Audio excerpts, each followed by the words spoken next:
Welcome, beautiful souls.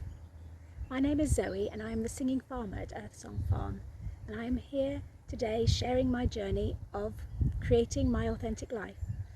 I have declared that I am the singing farmer at EarthSongFarm and I am bringing it into being, whatever happens. It's an experience, it's a joy, and I'm loving every day. So this week I have been considering the feedback that I've had from some of my followers, and it's been really quite interesting.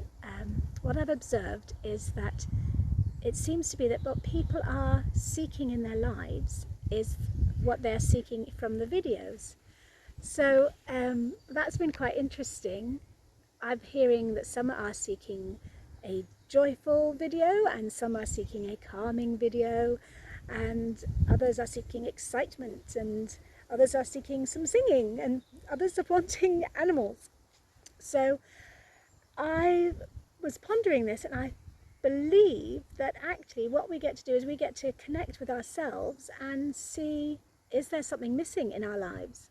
So there may be that what you're seeking in the videos that I'm presenting is because there's something in your life that you are wanting to add into it. And I would invite you here to take some time and sit with yourself and say, okay, is this what I'm wanting to create in my life?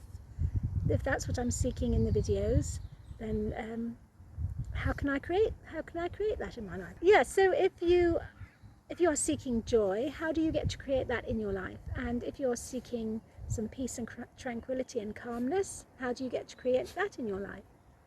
And I invite you to take some time to really reflect. Give yourself some, compassion, some self-care.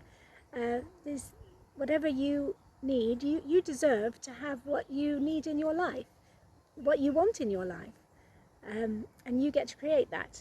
So that's my invitation to you this week, really, is create what you're wanting in your life. So I am creating, this morning, I'm creating a beautiful dog walk, and it's beautiful. I'm out in the woods, and this week I have also been singing and releasing some tension in the woods. So I did a little post live in my community, my song dance community, and it was lovely to get the feedback from everybody saying how inspirational that was.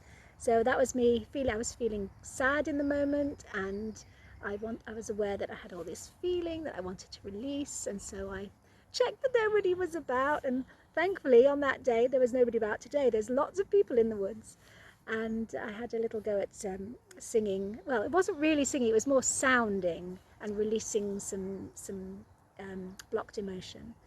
And that's also another area that I'm working my way into, is creating some form of work, lifestyle work, where I get to sing and enjoy and support people.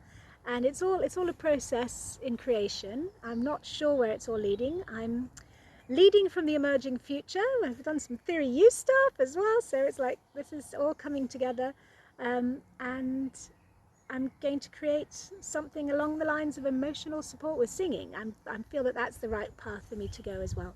So I am still the singing farmer at EarthSongFarm. The vision is to create enough funds somehow to create this farm, and also on the farm to have possible retreats, singing retreats, and it's a huge vision, but actually I get to start small right at the beginning, and that's another thing as well. That's something else I've been looking at, is how do I actually step into that future with concrete steps, up rungs on a ladder, really, working my way towards what I'm wanting to create. So that's some reflections on my part this week, is that I get to be consistent and schedule my time and persist with my project and not get drawn into too many outside interests, and keep focused on my vision. So that's where I'm going with my things this week. And we've also had some trips to the alpaca farm, hence I'm in this woods, because this is right near the alpaca farm, and that's coming to a close. And we are looking at how to support Pippin with her injury or her issue with the bubble under her wing. It's not healing as well as we'd hoped. We have had some difficulty giving her medicine, so that's been a real challenge this week. We've learnt some things about chickens and how to give them medicine, so that will follow as well.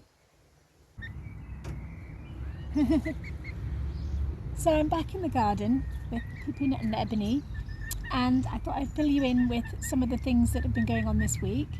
So we've been working hard at getting a tablet into Pippin, just to be on the safe side because she is a house pet.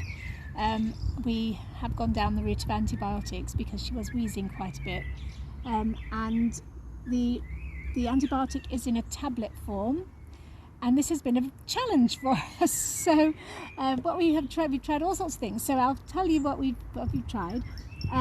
First of all, we tried we tried giving the tablet straight to Pippin. Hello, Muffin.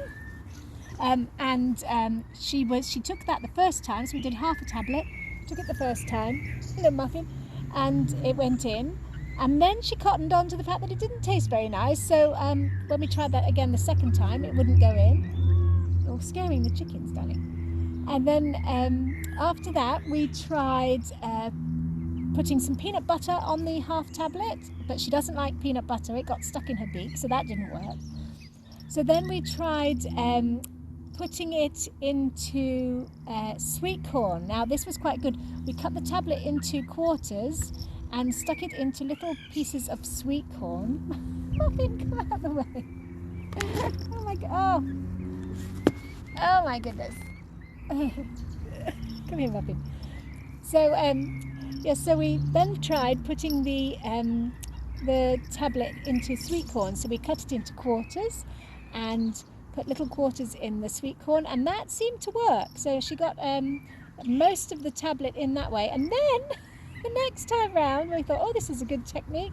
Next time round we couldn't get any in. She's cottoned on to the fact that there's a tablet in the sweet corn, and she started spitting the tablet out. So who would believe that a chicken would have this much intelligence? But she does seem to have it. So then we went down the route of crushing the tablet and mixing it with a tiny amount of water, and we have a little syringe that we're giving an anti-inflammatory as well. So that seems to be the method that she's putting up with. However, as was discovered this morning when I was recording the administration of this liquid, she performs better if she is coaxed. So the animal care expert to be was giving the medication, and because she was silent, Pippin didn't want to take it. But as soon as I said, okay, I'll leave the room and I won't get in the way, and she could coax Pippin. She said, come on Pippin, eat what you've got to eat. Then she did it for her mum. So that was lovely.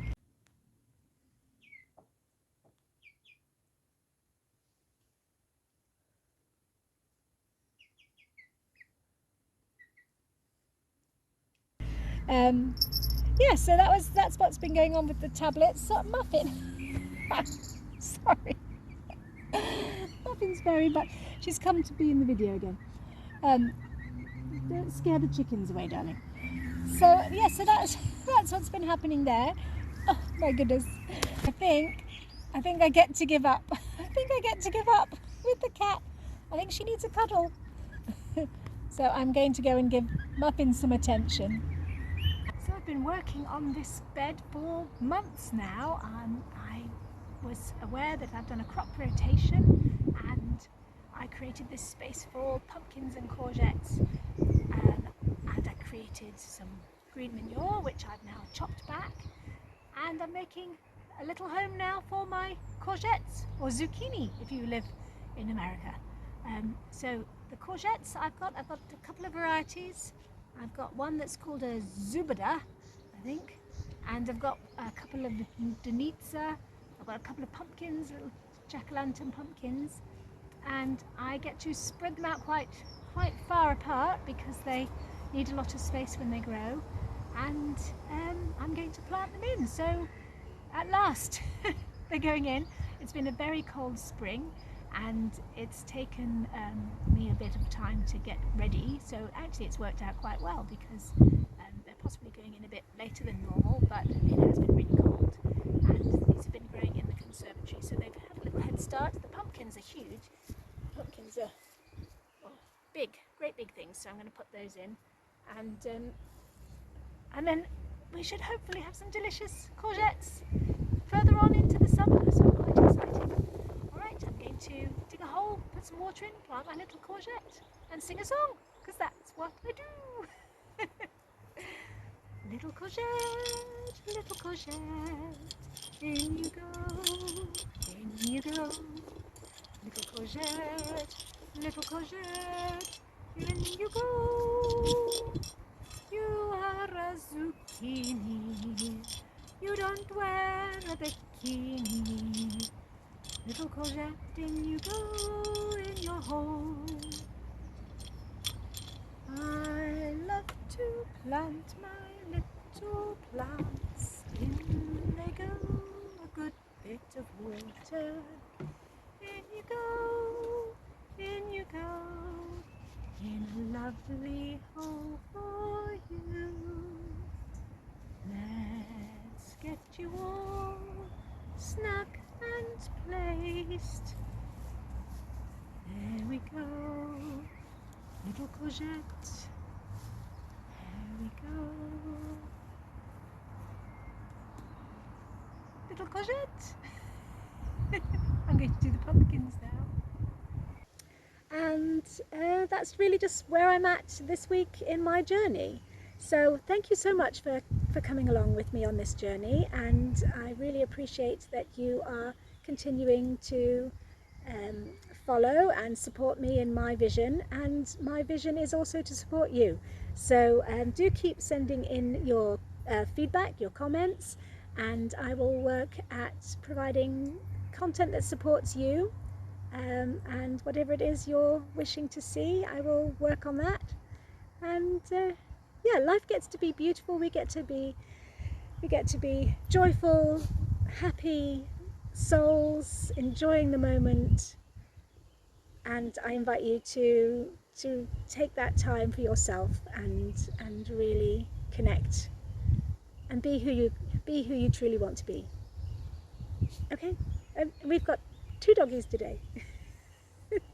Where's Parsley?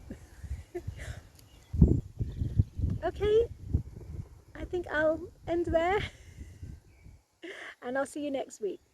Bye, my lovelies. Pumpkin, pumpkin, in you go. Pumpkin, it's time to grow.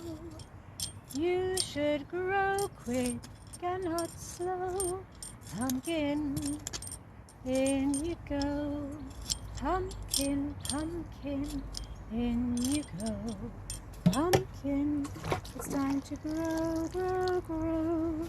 Pumpkin, pumpkin, in you go.